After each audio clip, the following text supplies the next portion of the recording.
How to transfer logs to a DOT officer using TruckX Driver's Logbook app. Find and tap on the TruckX Driver's Logbook app on your device. Download the app if not already done. Once inside the app, click on More.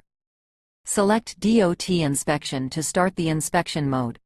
Click on Start to initiate the inspection process. You will see a message: "This is ELD.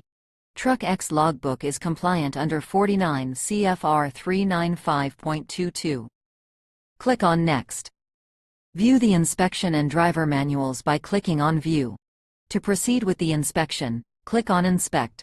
For the transfer of logs to the DOT officer, click on FMCSA Transfer. Enter the mandatory comment provided by the DOT officer.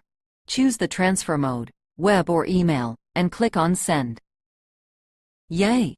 The logs will be successfully transferred, and you will see a confirmation message. Data sent successfully.